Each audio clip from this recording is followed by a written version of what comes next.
This is for proof section, packet 1. So the beginning of a proof, we're given a statement and we want to prove this is true.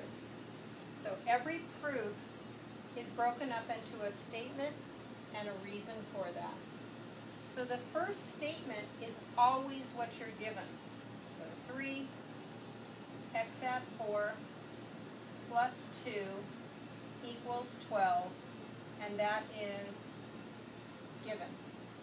Now you might want to work this problem out off to the side. Sometimes that helps, but I'm looking at this, and the first thing I would do to solve it is distribute the 3 through the parentheses. So on steps, on the proof, we want to do individual little steps, not two things at once. So I'm going to do 3x add 12 add 2 equals 12. And we talked about that being the distributive property.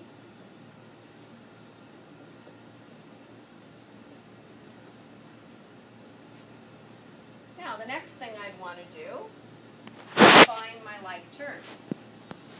So in this case, I'm adding 12 and 2. So I have 14 equals 12. And this is just addition. Plain and simple addition. You could put combining like terms, but addition would be better. To solve this, I'm going to subtract 14, and the key words here are on both sides. So when I subtract 14 on both sides and get negative 2, that on both sides makes it a property of equality. So instead of just saying subtraction, I'm going to say subtraction property, and I abbreviate, of equality.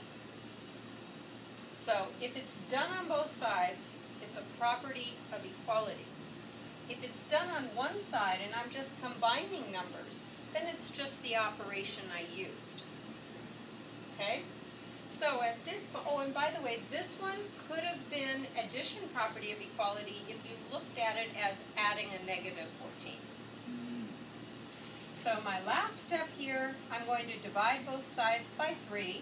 And again, you heard me say those key words, both sides. So this is a division property of equality. So, shall we try our own?